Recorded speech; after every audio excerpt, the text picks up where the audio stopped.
What if the reason your team isn't more creative isn't because they lack ideas, but because they lack oxygen? What would happen if work felt less like a grind and more like flow, fun, and freedom? And what if inclusion isn't about being invited to the table, but being trusted to move the chairs? In today's solocast, I want to build on the incredible conversation we just had with Jamie Woolf and Dr. Chris Bell from Creativity Partners, because something they said really stuck with me. Play is not optional if you want to get work done. That line hit hard, and that's what we're going to explore today. Welcome back to the Leadership Project. I'm your host, Mick Spiers. Today is going to be a solo cast where I unpack my key takeaways from the conversation with Jamie Woolf and Dr. Chris Bell of Creativity Partners, two ex-Pixar executives who taught us about what it means to create a culture of creativity. So I'm going to unpack my key takeaways from that conversation and add a few of my own experiences in here. So I'm going to give you 6 practical takeaways here about how you can create creativity in your team. Key concept number 1 is when work is fun, it doesn't feel like work. Think about a time you were completely in flow. Maybe you were solving a problem, brainstorming a wild idea, building something from scratch, and you looked up and realized hours had passed. That is when work becomes play. It's not about ping pong tables or beanbags. It's not about pretending to have fun. It's not something that can be forced. And we've seen lots of organizations doing things like that, thinking that you put in ping pong tables or beanbags or whatever it is, and that's what's going to create creativity. It's not something that can be forced. It's about psychological safety, ownership, and the freedom to explore without fear of being wrong. The reality is most workplaces are wired for control, not for creativity. And when we remove fun, spontaneity, and playfulness, we don't just make work boring, we make it unproductive. Fun isn't the opposite of work. Fun is the fuel of work when it gets done right. Have a think about this. For anyone out there that does a bit of sport, running on a treadmill for most people is dead boring. In fact, it's quite often called a dreadmill. But if you find the sport that you love, time seems to fly by. For me, it's tennis. I'll play 2 hours of tennis without any hesitation, and I won't even notice the time going by. I'll be so immersed in what I'm doing that time seems to fly past without noticing it. For you, it might be dancing, whatever it is. Whatever that fun activity is where you just lose yourself in the moment and nothing feels like hard work anymore. It's just amazing, and you get the work done, you get creative, you start trying different things. There was a great experiment some psychologists did in Stockholm in Sweden called the piano stairs. And what they did in a metro station with a lot of foot traffic where everyone was taking the escalator, they experimented by converting the stairs next to the escalator into some musical stairs. Every foot that you took or every step that you took up these stairs was a different note of a piano, and the piano would play. And they used time-lapse videography to be able to show that before they put the musical stairs in, nearly everyone was taking the escalator. And when they put the stairs in, everyone started to gravitate towards the stairs. In fact, in some cases, people wouldn't be just taking the stairs, but they'd be literally playing their way up the stairs. They'd be going bung, bung, bung, bung, bung, bung, bung, like they're taking steps up, taking steps down. And because it was fun, people did the work and they took the stairs. And we know that taking the stairs is better for our health. We know that. So it's not a lack of information that led to people taking the escalator. But once it was more fun to take the stairs, there was a huge shift in how people behaved. So think about that in your workplace, whether it's my tennis or dancing example, or whether it's these piano stairs. What can you do to make work fun again? And without forcing it, just making it so people have got the ability to be themselves and lose themselves in the moment and get themselves into a state of flow. Okay, idea number 2, the power of inclusion, ownership and belonging. One of the most powerful ideas Chris shared with us was this. We're not in the business of making people feel included. We're in the business of making people be included. There's a difference. Being included means having agency, having voice, having ownership. When people are part of shaping the workplace, not just participating in it, they show up differently. They take pride, they take responsibility, they take initiative. Belonging isn't a warm and fuzzy extra, it's the foundation of performance. People don't give their best when they feel like guests. They give their best when they feel like owners. The metaphor that Chris used was really powerful, the one around a party. You can have a party and invite people to be part of the party, and they'll feel included. They'll turn up, they'll listen to your music, eat your food that you've picked out, they'll have drinks, whatever the case may be. But to be included, they would have taken a role in selecting the music, in selecting the food, in selecting what was going to be done. So to be included means that you're part of it, you're part of the solution, and you take ownership. Idea 3, fun can't be forced and neither can creativity. Here's the trap a lot of well-meaning leaders fall into. They try to manufacture fun or demand creativity. We're going to do a trust fall. Let's brainstorm right now. Be more innovative. All of that doesn't work and it backfires because creativity doesn't live in pressure. It lives in permission. And fun doesn't happen on command. It happens when people feel safe, feel seen, and feel trusted. As Jamie said, there's a difference between strategic play and gratuitous games. Play should be intentional. It should be connected to purpose. It should meet people where they are. It's not about putting on a show.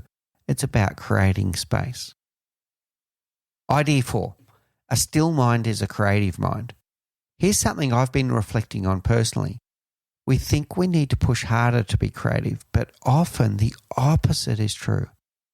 When our minds are racing, filled with pressure, expectations, and noise, there's no room for new ideas to land.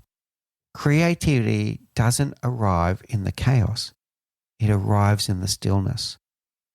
It could be in the shower, on a walk, after a breath. When we give our minds a moment to settle, we create space for insights. As leaders, part of our job is not to fill every silence, but to protect space for thinking, imagining, and wondering. This applies to ourselves, our own thinking process. We can't be go, go, go 24/7. We need to give ourselves time to think and time to clear the mind, to still the mind so creativity can come. And the same applies to our teams. We need to build space and time for them to do their very best thinking, where they're not worried about the next milestone, the next deliverable, the next meeting. They need time to still their minds so they can think clearly. Have a think about this yourself. Think about when your best ideas have ever come to you in your life. And I can pretty much guarantee you it's not going to be in the middle of something where your mind is racing at 1,000,000 miles an hour. It's going to be at some time where you were at peace, where you weren't thinking about 27 other things. It came at a time where your mind was still. There's been a lot of scientific research about this, where they've used functional MRIs to measure brain activity and watching what different parts of the brain fire at different times. And when you're thinking about 100 different things, that is not when creative thought lives. It's when you're able to get your mind into a still state where you're not worried about things like survival. You're not worried about what to cook for dinner tonight. It's these moments where your best ideas come. So what can you do in your schedule, in your diary, to build some rituals where you can have a still mind? And what can you do to create the same for your teams? Idea number 5. Creativity comes in many forms. One of the biggest myths we need to bust is the idea that creativity only belongs to artists and designers or the marketing team. Everyone is creative and everyone can be creative. The procurement person who finds a new way to save cost. The team leader who redesigns a workflow to reduce stress. The parent who figures out how to get the kids to school and make it to work on time. That's all forms of creativity. Not about the medium, it's about the mindset. And when we expand the definition of creativity, we expand who gets to contribute. And that's when the real magic happens. So have a look in your workplace. How do you reward creativity? Are innovation awards always going to the engineers? Or are you looking across the business and realizing that innovation and creativity can come from all walks of life? I also challenge you that you need that diversity of thought in your creativity and in your innovation. So you might have some people in the room when you're looking to problem solve that are not directly connected to the task. Someone that can have another perspective, an outsider's perspective that no one in the room has thought of before. I remember a clear moment in my career when we were trying to solve a problem around passageways for parents that are trying to go through a subway system with children in strollers. And the people that had the best ideas in the room weren't engineers at all. But I tell you what they were parents. And they were parents from the HR department, from the finance department. But by tapping into these people's diverse perspectives, we were able to find solutions that we would never have found by just a pure engineering process. Idea 6, empowerment unlocks creativity. Ultimately, creativity is a leadership issue because it thrives in environments of empowerment when people are trusted, when they're given room to move, when they're treated like adults who are capable, resourceful, and full of potential. They rise. People don't need constant direction. They need conditions to thrive. As a leader, ask yourself, am I creating those conditions? Am I empowering people to bring their full selves? Am I giving people space to play, to think, to fail, and to try again? If the answer is yes, creativity will flow. Remember, you do not have to have all the answers. In fact, if you have all the answers, that's a real problem because you're not creating space for others to bring up ideas and new thoughts. So this is once again about diversity of thought, but now it's the empowerment, empowering people so that they feel trusted, so that they feel capable and resourceful, and they will come up with ideas and they will blow your mind with the innovative and creative ideas that they'll come up with. So here's the invitation for you today. What would it take to make work feel like play again? What would it look like to build a culture where creativity isn't forced, it's freed? And what would happen if every person on your team truly felt like they belong? That's the world Jamie and Chris are helping leaders create.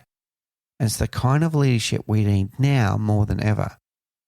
So what action will you take today to make that happen, to find that play, to find that freedom, and to ensure that everyone in your team and in your organization is included and feels that they belong? Okay, that's it for today. In the next episode, I'll be joined by the amazing Kyle McDowell. Now, you've heard of Simon Sinek and the concept of start with why. Well, Kyle is going to introduce you to the concept called begin with we. And it's a really powerful way of reimagining leadership in a modern world. You don't want to miss this. Thank you for listening to the Leadership Project at mickspiers.com. A huge call out to Faris Sadek for his video editing of all of our video content, and to all of the team at TLP. Joanne Goes On, Gerald Calabo, and my amazing wife, Say Spiers. I could not do this show without you. Don't forget to subscribe to the Leadership Project YouTube channel, where we bring you interesting videos each and every week. And you can follow us on social, particularly on LinkedIn, Facebook, and Instagram. Now, in the meantime, please do take care, look out for each other, and join us on this journey as we learn together and lead together.